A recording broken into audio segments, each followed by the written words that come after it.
Todos dormimos. ¿Pero por qué? El sueño sigue siendo un puzzle excepcional. Hace ya milenios que conocemos la función de la alimentación, la hidratación y la reproducción. Sin embargo, el sueño sigue siendo un misterio.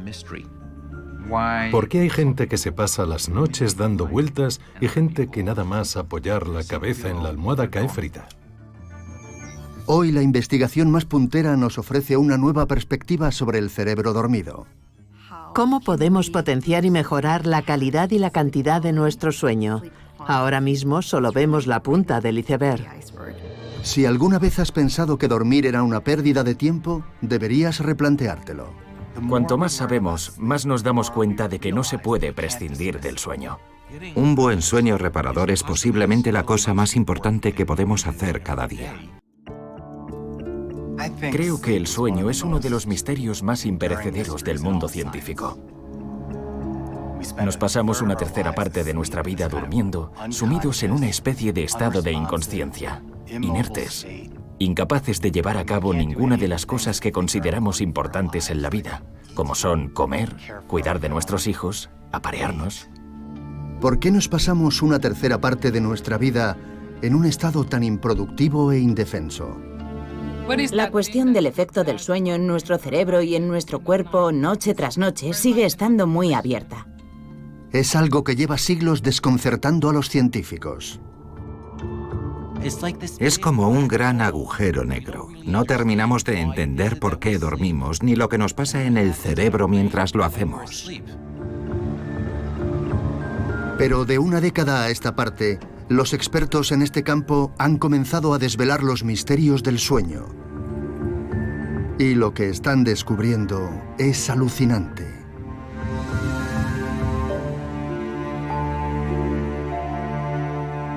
Mucha gente cree que cuando dormimos estamos inconscientes, que nuestro cerebro está como apagado. Pero cuanto más lo exploramos, más claro queda que el cerebro no está apagado. Se ha descubierto que el cerebro está igual de activo cuando dormimos que cuando estamos despiertos, solo que de otras maneras. No estás ni consciente, ni inconsciente, ni alerta, ni ausente. Hay todo un espectro. Así pues, ¿qué es exactamente el sueño y por qué lo necesitamos? Una cosa está bien clara. Tratándose de dormir, estamos muy bien acompañados. Estamos aprendiendo que el sueño no es un lujo. El sueño es una necesidad biológica. Lo encuentro fascinante, porque todos los animales a los que hemos estudiado duermen, desde los gusanos hasta las medusas, pasando por las babosas de mar. Hasta los pulpos, que tienen un genoma tan diferente del nuestro, duermen más o menos lo mismo que nosotros. El sueño es uno de los componentes más esenciales de la vida. De hecho, el sueño y la vida han evolucionado de la mano.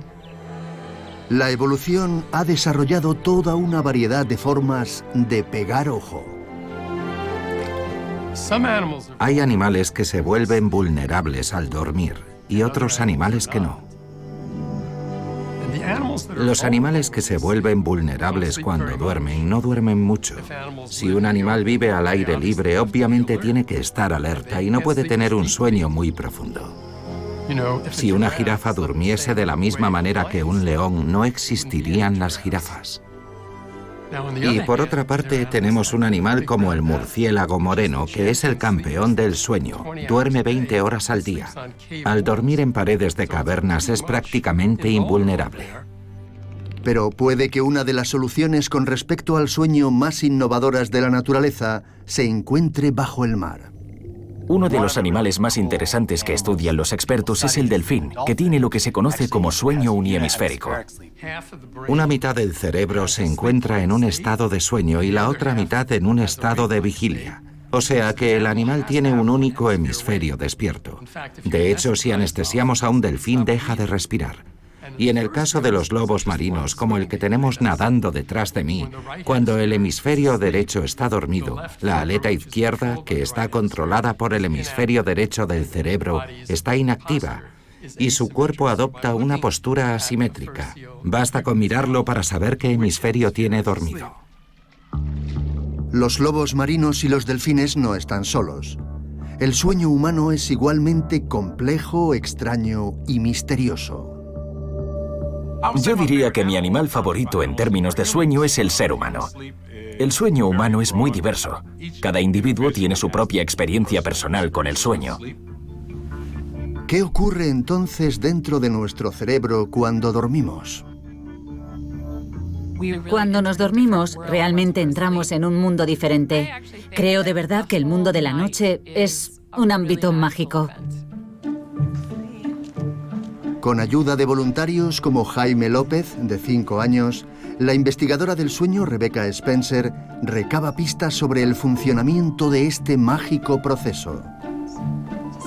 Te lo pones así, sin más. Para estudiar el sueño, equipamos a Jaime con un casco de sueño Y tiras, tiras, tiras. con toda una gama de electrodos que registran su actividad cerebral. Ya está. El modo en que el cerebro desempeña todas sus operaciones, desde controlar el cuerpo hasta regular las emociones o almacenar los recuerdos, es a través de la actividad eléctrica de las neuronas.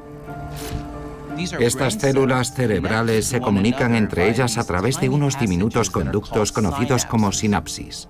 La neurona emite en ese conducto una sustancia neuroquímica llamada neurotransmisor, que se transmite a la siguiente neurona, un poco como cuando los atletas se van pasando el testigo en las Olimpiadas.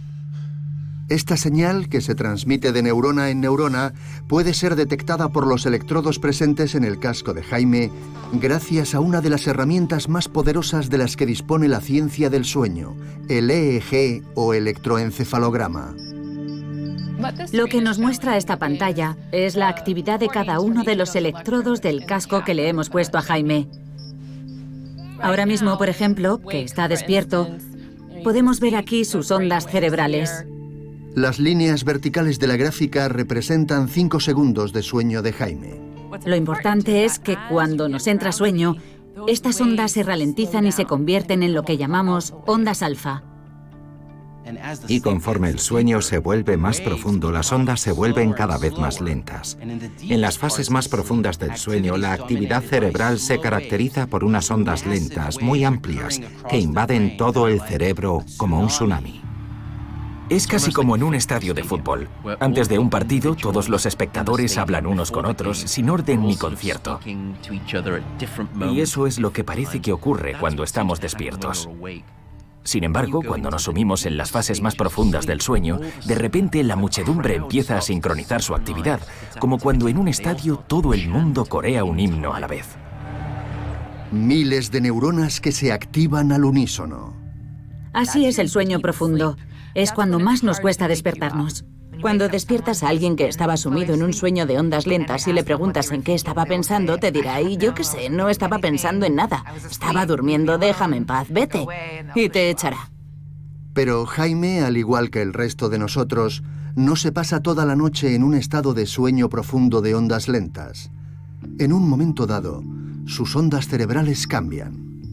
Al cabo de 50 o 60 minutos, el cerebro empieza a retomar su actividad. Tiene un pico de actividad y entra en una breve fase de sueño REM. Resulta que esos dos tipos de sueño, el REM y el no REM, se pasan toda la noche librando una batalla para dominar nuestro cerebro.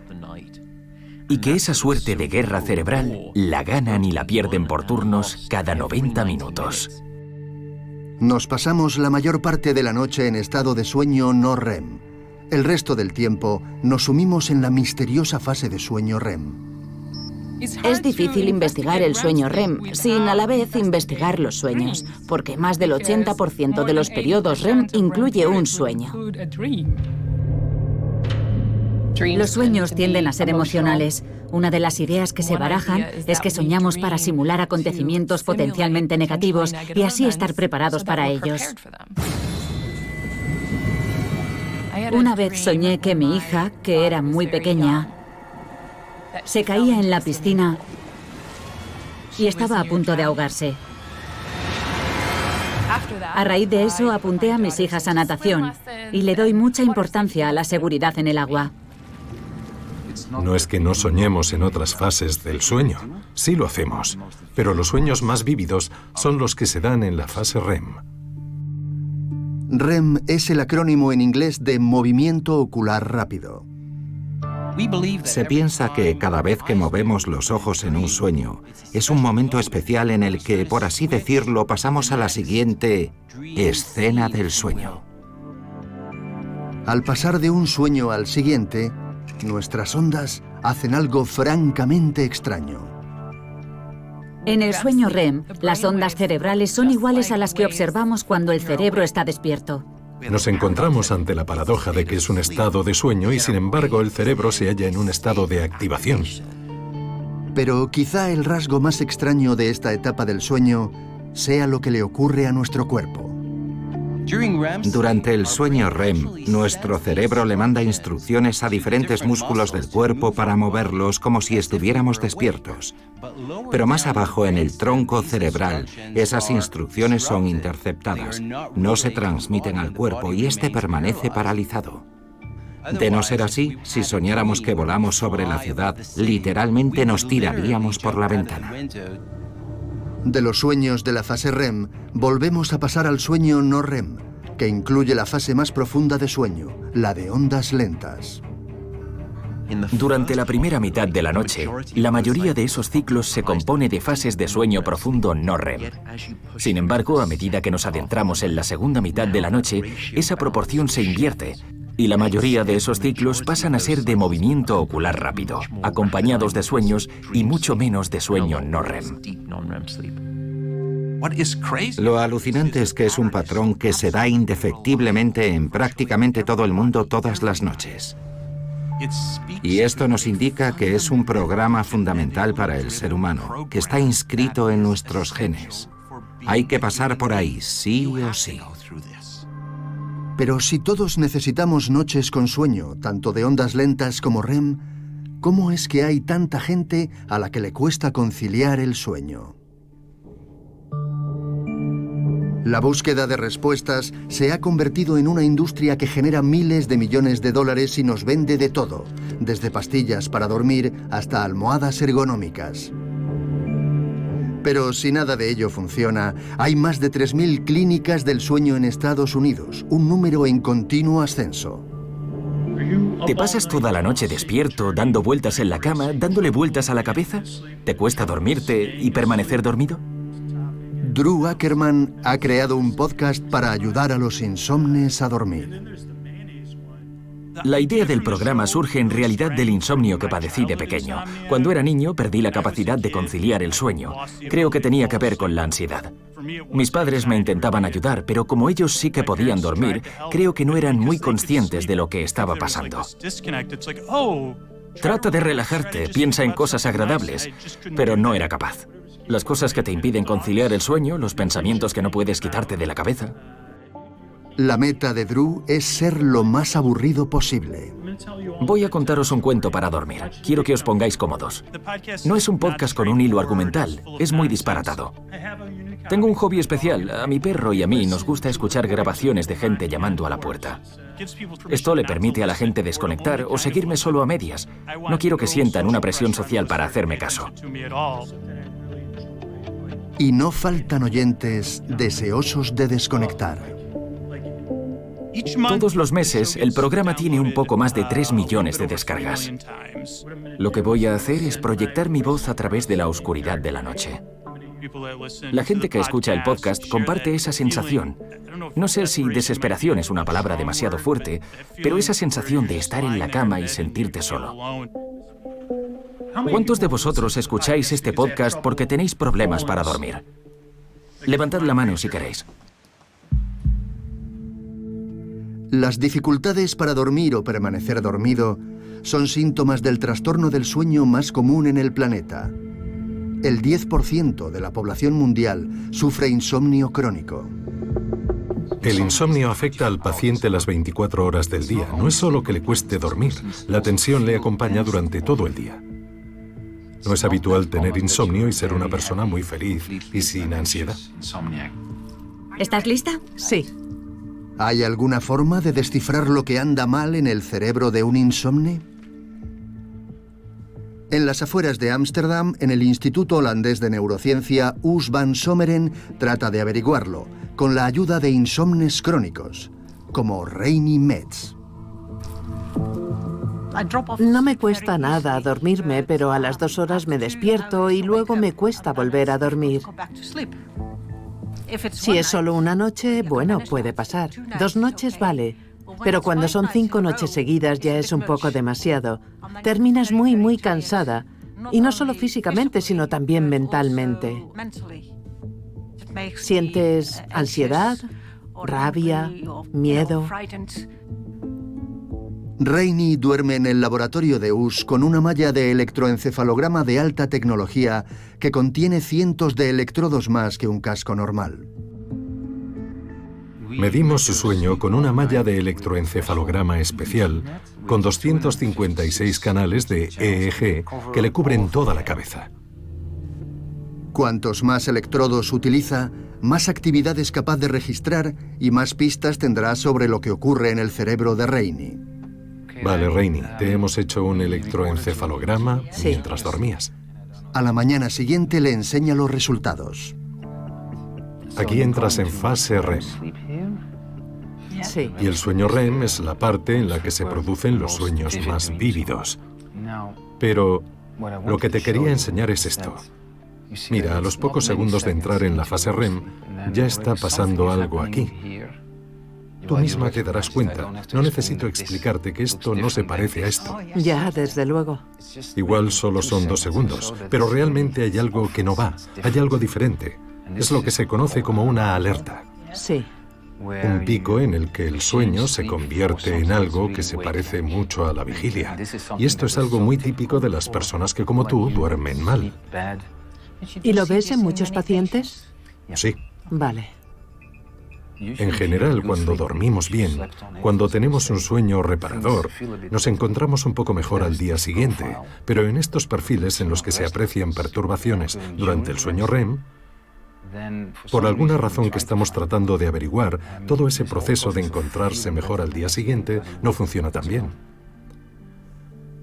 Algo fascinante que hemos observado es que si adicionamos todos los momentos de sueño que figuran en el electroencefalograma, mucha gente con insomnio duerme alrededor de 6 horas y media o igual 7 por noche. Pero eso no es lo que experimentan ellos. Pueden tener la sensación de que se han pasado buena parte de la noche dándole vueltas a la cabeza, preocupados, pensando. Así que no tienen la sensación de estar descansados. Pero eso no es lo mismo que estar totalmente privados de sueño. Entonces, ¿hay una conexión entre estas perturbaciones del sueño REM y la ansiedad que sufren muchos insomnes cuando están despiertos? Para tratar de averiguarlo, US ha tenido una idea cuando menos original, basada en su experiencia personal. Allá por los años 90, US tocaba la guitarra en un popular grupo de rock holandés. Me acordé de cuando estaba grabando en el estudio y me oía tocar la guitarra. Bastaba con que estuviera un poquitín desafinada para que me entraran escalofríos. La vergüenza es una emoción poderosa.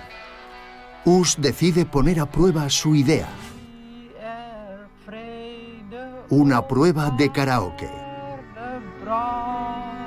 Le pedimos a la gente que cantara en un karaoke, pero no podían escucharse a sí mismos. Cuando no te puedes escuchar bien a ti mismo, es difícil rectificar si desafinas. Vas a escucharte con estos auriculares. Hace lo mismo con sujetos que duermen bien. Y acto seguido, les hace una resonancia magnética funcional. En el escáner de resonancia magnética les hacemos escuchar sus bochornosas canciones.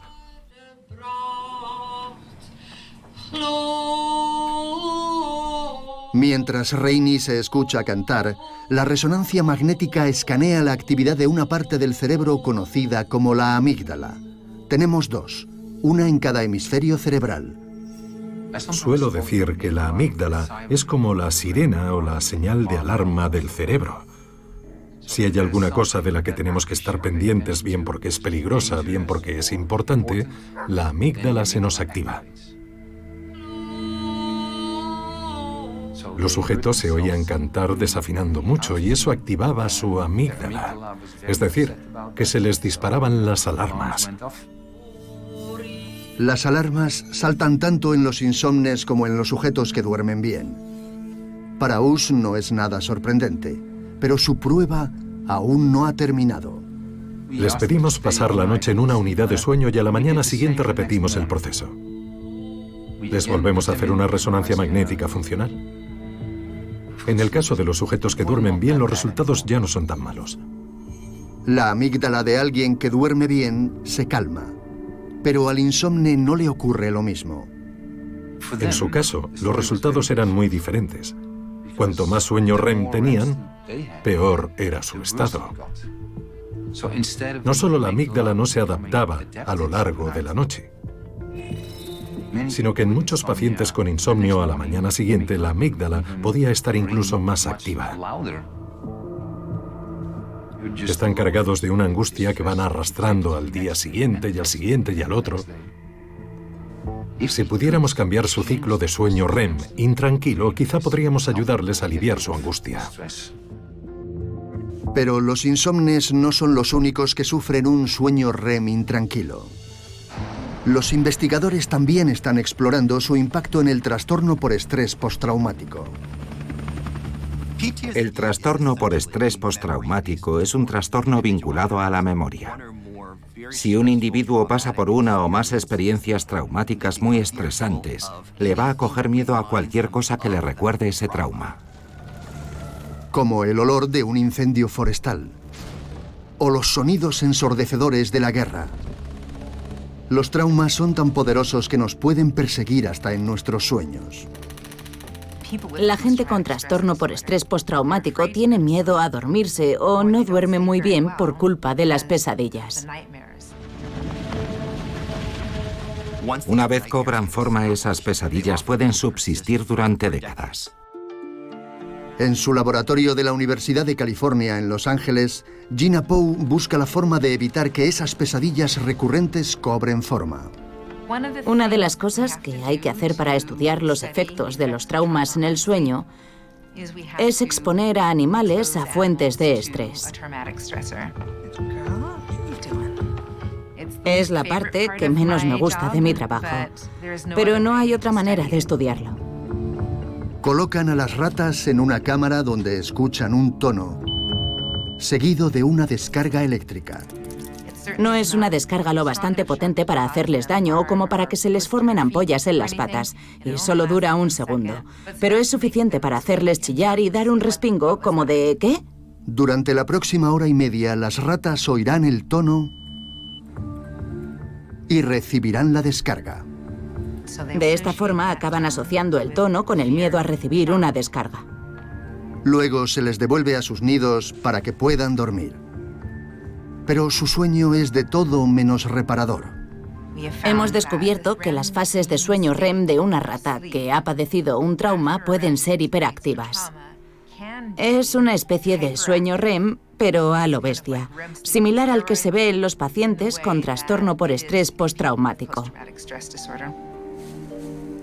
Gina ha tenido una idea novedosa.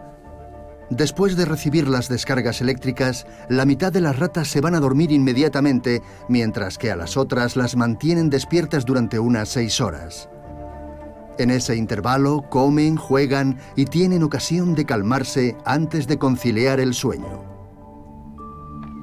Al día siguiente las trasladamos a un entorno con un olor diferente, colores diferentes, una iluminación diferente. De hecho, el único elemento que se mantiene igual es el tono que sonaba antes de las descargas. Cuando la rata que se fue a dormir directamente oye el tono, se paraliza. En cuanto lo escuchan, los animales con un trastorno por estrés postraumático se paralizan.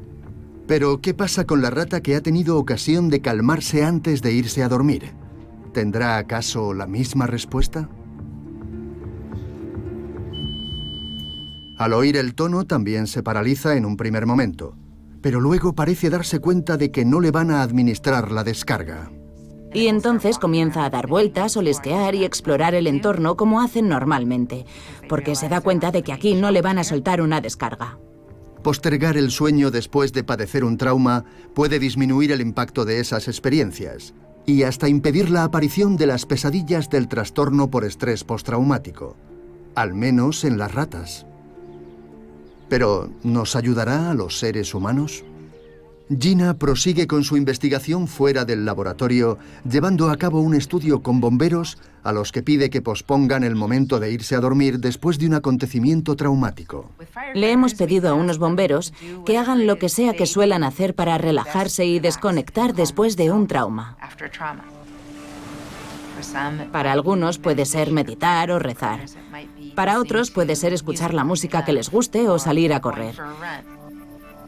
Y vamos a ver si eso les ayuda a evitar el trastorno por estrés postraumático. Antes la gente me preguntaba a menudo ¿por qué dormimos? ¿Cuál es la función del sueño? Pero creo que lo que nos deberíamos preguntar es ¿cuáles son las funciones del sueño? Pasamos cerca del 20% de la noche en estado de sueño REM. El resto del tiempo, nuestro cerebro se sume en un sueño no REM, parte del cual nos pasamos produciendo esas ondas lentas y amplias. Pero, ¿para qué sirven? Uno de los primeros experimentos científicos para buscar pistas al respecto fue el llevado a cabo en 1924 en la Universidad de Cornell por los psicólogos John Jenkins y Carl Dallenbach. Usando a un grupo de estudiantes universitarios a modo de cobayas, descubrieron que cuando sus alumnos aprendían un dato nuevo, tenían una probabilidad mucho mayor de recordarlo si lo consultaban con la almohada. Descubrieron que el sueño no es simplemente un estado de latencia en el que no pasa gran cosa en el cerebro, sino que puede ser importante para la memoria. Pero ello planteaba toda clase de preguntas sobre el porqué, y estamos tratando de averiguar ese porqué desde entonces.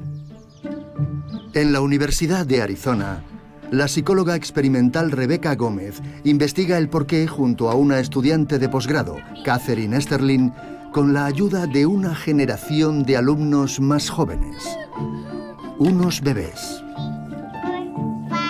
¿Estás listo?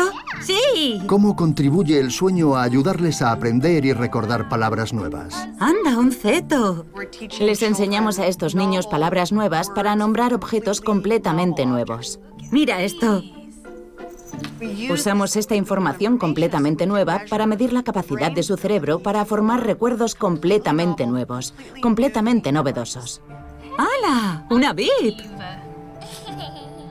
O sea que, básicamente, estamos midiendo su memoria bruta. ¿Qué es esto?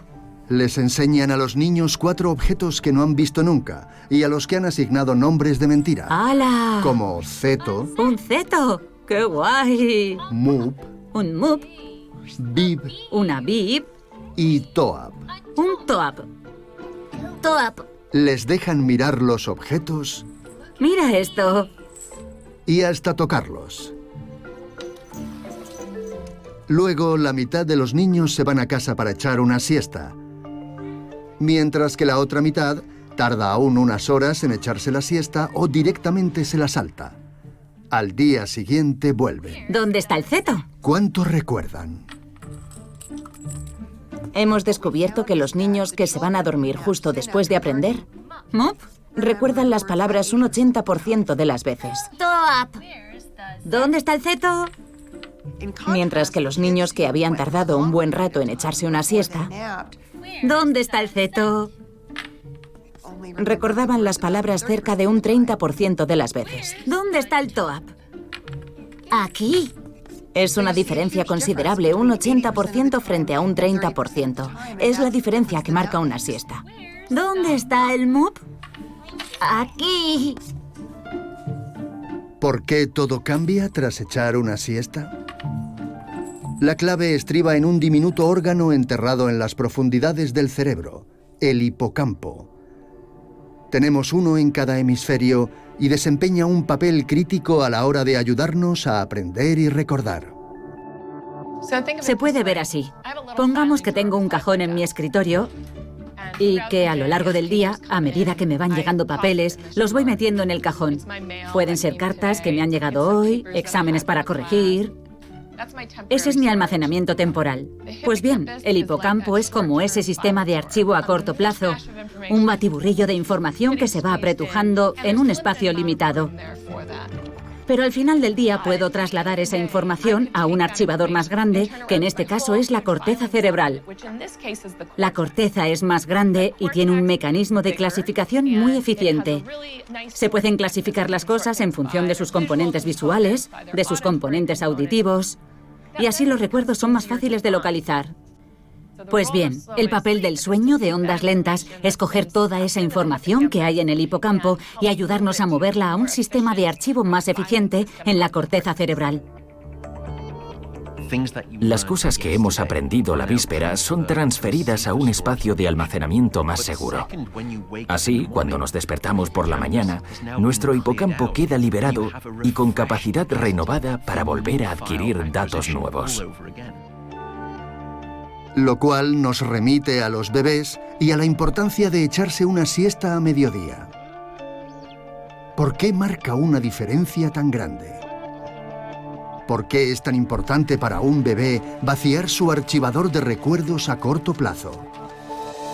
Las investigadoras tienen una teoría. En los niños pequeños su cerebro todavía se está desarrollando y en particular el hipocampo se sigue desarrollando durante toda su infancia.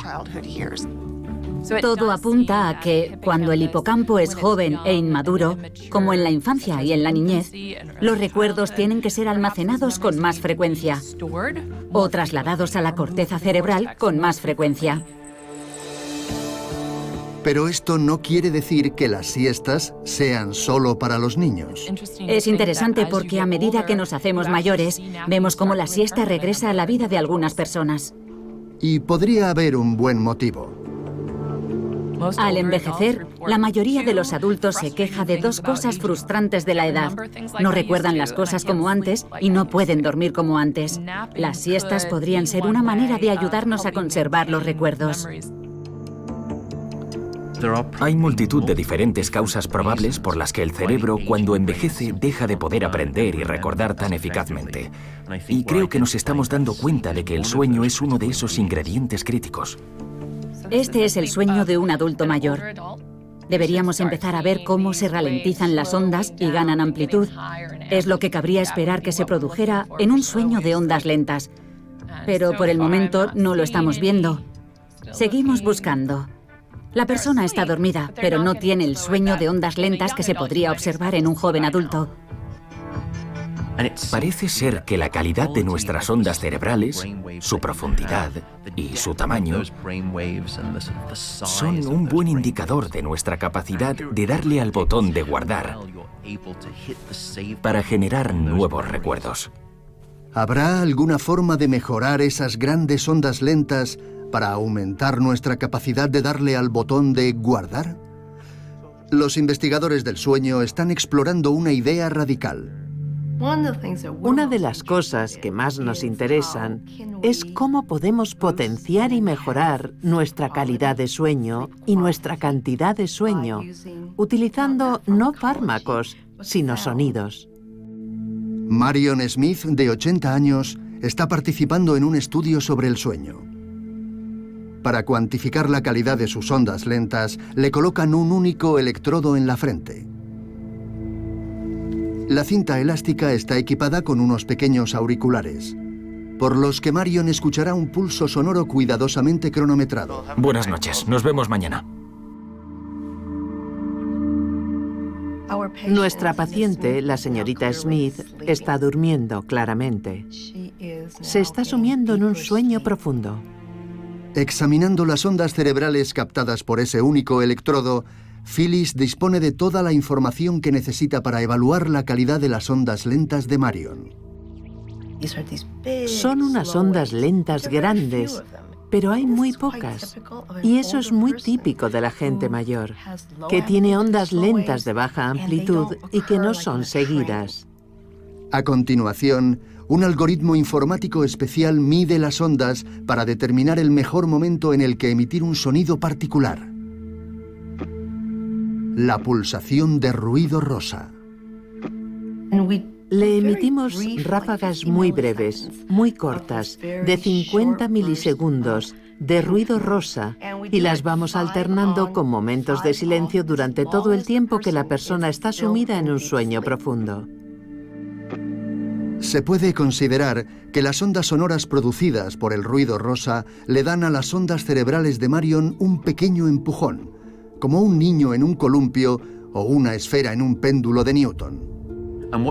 Lo que intentan de algún modo es cantar al unísono con esas ondas cerebrales. Se trata de potenciar el tamaño de esas ondas cerebrales estimulándolas.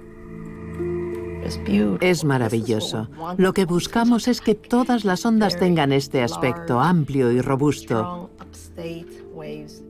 Hasta cuando dejamos de estimularlas, se observa un aumento en las ondas lentas.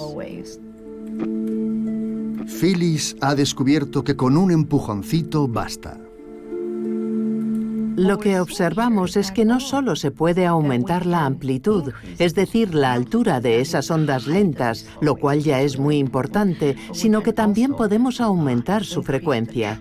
Esto quiere decir que se podría prolongar la cantidad de ondas lentas. Y es una perspectiva maravillosa porque demuestra que el cerebro, por envejecido que esté, es capaz de generar esas ondas. Potenciar las ondas lentas no solo podría mejorar nuestra memoria. Según las investigaciones más recientes, durante esta fase del sueño, el cerebro podría llevar a cabo tareas críticas de mantenimiento. Se ha descubierto que nuestro cerebro se deshace activamente de sus desechos celulares mientras dormimos. Es igual que cuando vas a París y ves que a las 5 de la madrugada están limpiando las calles. Durante ese periodo de desconexión, el cerebro elimina todos sus desechos. Podría existir un vínculo entre el sueño y las enfermedades neurodegenerativas como el Alzheimer, y podría tener que ver con el proceso de mantenimiento cerebral que se produce específicamente durante el sueño de ondas lentas. Queda mucho trabajo por hacer en ese campo. Ahora solo vemos la punta del iceberg.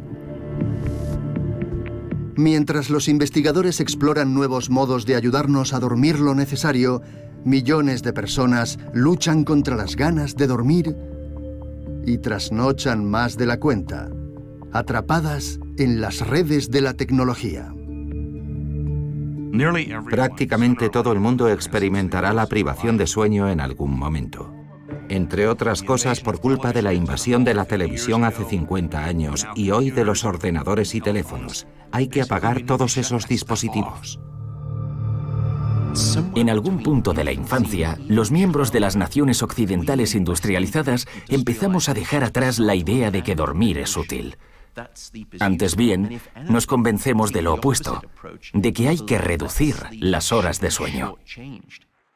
Allá por el año 1964, Randy Garner, de 17 años, batió el récord Guinness permaneciendo 11 días seguidos despierto. Uno de estos jóvenes ostenta un insólito récord mundial. ¿Cómo os llamáis, por favor? Me llamo Randy Garner. Me llamo Randy Garner. Este experimento le valió el primer puesto en la Feria de Ciencias de su colegio y causó sensación a nivel nacional. Acabó saliendo en To Tell the Truth, Contar la Verdad, un programa de televisión. Al parecer fue la noticia de la que más se escribió en el mundo, después de JFK y los Beatles. Número 2. ¿Cómo pasabas el tiempo mientras los demás estaban durmiendo? Siempre estaba con alguien. De los dos chicos que me ayudaban, uno dormía y el otro estaba despierto. Bruce McAllister era uno de esos chicos. A la gente no le interesaba el aspecto científico, le interesaba el drama. El experimento trascendió el ámbito de la ciencia escolar cuando el investigador del sueño, William Dement, se sumó al equipo. Y se trajo un electroencefalógrafo portátil, un aparato que no habíamos visto antes. Mandó los resultados de los encefalogramas a un superordenador, un modelo Cray en Arizona. Y ese ordenador concluyó que había partes de su cerebro que estaban dormidas mientras las otras permanecían despiertas. Su cerebro estaba dando cabezadas por partes. Así es como el cerebro humano sobrevive a estas situaciones.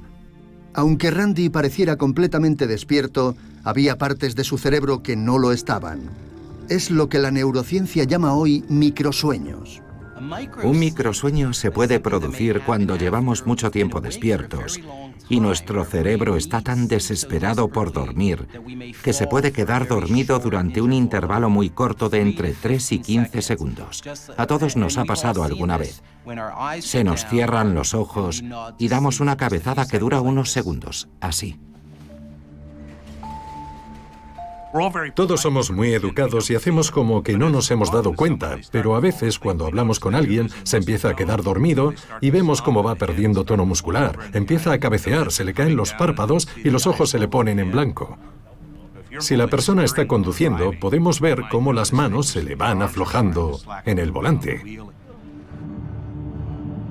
Basta con que dejemos de prestar atención a la carretera durante 200 milisegundos para que el coche se meta en otro carril. Cuando estamos faltos de sueño, nuestro cerebro se duerme, nos demos cuenta o no. Esto se debe a que es nuestra biología la que toma las riendas. Dos procesos diferentes determinan el sueño. El primero es nuestro ritmo circadiano, nuestro reloj biológico. Una de las señales que nos mantiene despiertos a lo largo del día es el reloj circadiano, que viene a ser como una especie de despertador interno. Allá por el año 1938, en un mítico experimento, el investigador del sueño Nathaniel Kleitman se fue con uno de sus alumnos a vivir a una cueva subterránea. Pasaron un mes sin ver la luz del día, poniendo a prueba el poder de su despertador interno. Incluso sin luz, el reloj sigue haciendo tic-tac. Pero si añadimos la luz a la ecuación, el ciclo puede variar. Todas las mañanas, con la luz, nuestro reloj se mueve en un sentido, por las tardes se mueve en el otro sentido. O sea que se puede atrasar y adelantar. Haciendo esto, mantenemos nuestro reloj interno en sincronía con nuestro entorno exterior. Este reloj controla la secreción de una sustancia química clave que tiene la capacidad de provocarnos sueño, la melatonina, también conocida como la hormona de la oscuridad. La tasa de melatonina aumenta por la noche y se mantiene en un nivel alto hasta primera hora de la mañana, cuando comienza a declinar. En el momento en el que nos solemos despertar, el nivel de melatonina es ya muy bajo. Pero la soñolencia no está determinada solo por la melatonina. Otra sustancia llamada adenosina también podría desempeñar su papel. Según algunos investigadores, empieza a acumularse en el mismo momento en el que nos despertamos. Y al igual que un reloj de arena, se llena con el paso del tiempo, aumentando gradualmente nuestra necesidad de dormir. Es lo que se conoce como presión de sueño. Observamos una fuerte correlación entre las tasas de adenosina y la somnolencia, y entre las horas de sueño y la disminución de las tasas de adenosina. Dormir es la manera perfecta de eliminar la adenosina de nuestro cerebro y empezar de cero. Muchos tratamos de contrarrestar a diario los efectos de la adenosina a través del consumo de cafeína. La cafeína inhibe nuestros receptores de adenosina, o sea que en cierto modo bloquea los efectos de la presión de sueño y hace que no nos sintamos adormecidos. La presión sigue ahí, solo que no nos damos cuenta. Pero beber café solo funciona hasta cierto punto. Si optamos por no dormir esta noche y pasar la noche en blanco, esa presión de sueño seguirá aumentando, y al incrementarse altera nuestros procesos de pensamiento y nuestra memoria. Más del 60% de la población de Estados Unidos podría no estar durmiendo lo suficiente, ni en cantidad ni tampoco en calidad. Para el bombero Matt Reinhold, que a menudo trabaja turnos de 72 horas, es difícil dormir una noche entera del tirón. Cuando salta la alarma y se enciende la luz, te llevas un buen sobresalto. Se te pasa el sueño al momento. Hay veces en las que recibimos 6, 7, 8 llamadas después de medianoche. Nunca he podido dormir a gusto en esta estación de bomberos. El agotamiento va haciendo mella. Solo quieres acostarte. Pero de pronto vuelve a saltar la alarma por una emergencia. La falta de sueño te pone de los nervios, es evidente. Te pasas la vida agitado, irritado. El factor comunicación salta por la borda porque no te apetece hablar, estás cansado, te da miedo lo que puedas decir. La irritabilidad te pasa factura. Hicieron un estudio en el que comparaban a un grupo de participantes al que solo permitieron dormir 5 horas por noche con un segundo grupo que podía dormir 8 horas, pero les despertaban varias veces y les mantenían despiertos durante 1 hora. Y al cabo de 4 días, los efectos en el estado de ánimo y en la ansiedad resultaron ser mucho más fuertes en el grupo del sueño interrumpido. Dormir a trompicones causa estragos en todo nuestro sistema. Esa fragmentación del sueño es sumamente destructiva para nuestro funcionamiento y nuestra salud. Es casi lo mismo que no pegar ojo. La consolidación del sueño es posiblemente igual de importante que la duración del sueño. La calidad es tan importante como la cantidad. La privación de sueño tiene algo que nos quiebra la mente y el cuerpo. Cuando dejamos de dormir, experimentamos déficits de memoria y déficits cognitivos. Sin embargo, también hay un matiz interesante. Perder el sueño afecta a unas personas de una manera y a otras de otra. Hay individuos que tienen más resistencia ante los efectos negativos de la privación de sueño. Uno de los objetivos actuales de nuestro campo es comprender la causa de esta resistencia y si tiene un componente genético. ¿Y si nuestra capacidad para reponernos del sueño perdido estuviera determinada por nuestros genes? En 2017, el Premio Nobel de Fisiología o Medicina fue concedido a 3 científicos que descubrieron un grupo de genes que regulan el reloj biológico. Son genes como el gen reloj, el gen periodo, el gen criptocromo. Pero el gen que fascina al neurocientífico Ketema Paul es el llamado BMAL1. Para el que se acuerde de cuando los relojes tenían engranajes, el gen BMAL1 es el engranaje principal del reloj. En su laboratorio de la Universidad de California en Los Ángeles, Ketema explora el papel del BMAL1 en la capacidad de reponernos del sueño perdido. Para ello recurre a un clásico test de memoria. Pones a un ratón en un entorno y le enseñas 2 objetos. En este caso, 2 bloques naranjas. El ratón pasa un tiempo familiarizándose con ellos. Luego retiramos los objetos y le impedimos dormir durante 6 horas. Mientras se mantiene despierto al ratón, uno de los bloques naranjas es reemplazado por un objeto nuevo, un cilindro azul. Al cabo de 6 horas, el ratón falto de sueño es devuelto a la cámara. Al igual que los humanos, los ratones son unos seres naturalmente curiosos. Les atraen las cosas nuevas. Ahora bien, un ratón que ha descansado le dedicará más tiempo a explorar el objeto nuevo, el cilindro azul. Pero no pasa lo mismo con este ratón soñoliento. Si privamos de sueño a un ratón y lo ponemos en el mismo entorno, pasará una cantidad de tiempo equivalente entre el objeto familiar y el objeto nuevo, porque su recuerdo del objeto familiar se ha visto afectado por la privación de sueño. No parece recordar el bloque naranja. Pero, ¿qué ocurre si Ketema repite la prueba de memoria, esta vez con un ratón que ha modificado genéticamente para expresar niveles más altos de BMAL1? ¿Tendrá mejor memoria el ratón tuneado? ¿O el resultado será el mismo? Ahora el ratón está explorando la zona en la que se encuentra el objeto nuevo. Se acerca una primera vez al objeto nuevo. Sigue explorando la zona. Se acerca una tercera vez al objeto nuevo. Lo olisquea, lo explora. Claramente el ratón está pasando más tiempo con el objeto nuevo. Y eso nos sugiere que la privación de sueño no ha afectado la memoria de este ratón. Potenciar la expresión del gen BMAL1 hace que el ratón aguante mejor la privación de sueño y conserve mejor sus recuerdos. Pero esta no es la única sorpresa, pues resulta que los caminos del BMAL1 son inescrutables. La B de BMAL1 es de brain, cerebro, y la M es de muscle, músculo. El BMAL1 es un gen que se encuentra en el cerebro y en los músculos esqueléticos. Y los ratones más resistentes fueron aquellos que tenían potenciado el BMAL1 de los músculos, no el del cerebro. El resultado que obtuvimos fue sorprendente. El sueño es un proceso mental y como neurobiólogo de formación, así lo había estado viendo yo hasta ahora.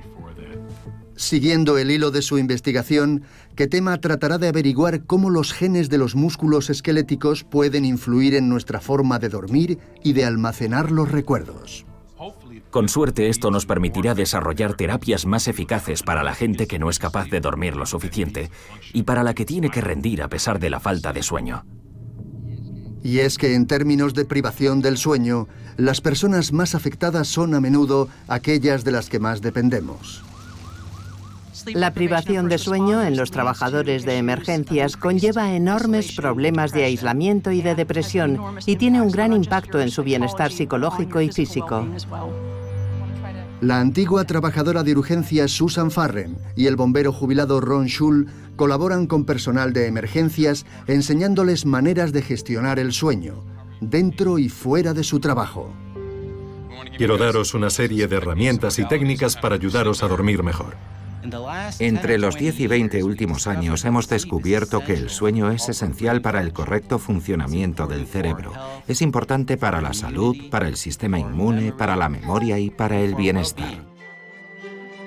Creo que la expresión consultarlo con la almohada viene del hecho de que cuando nos despertamos pensamos de manera diferente en los problemas, en la gente con la que nos hemos peleado. En general encaramos el día con más optimismo después de una buena noche de sueño. Dormir es una de las maneras más agradables de pasar el tiempo, como una buena comida o ver a un buen amigo. Como ciudadano que quiere vivir en una sociedad segura, mi mejor consejo sería: no sacrifiquéis el sueño. Proteged el sueño igual que protegéis lo que coméis, vuestros recursos, el medio ambiente. Os podría salvar la vida.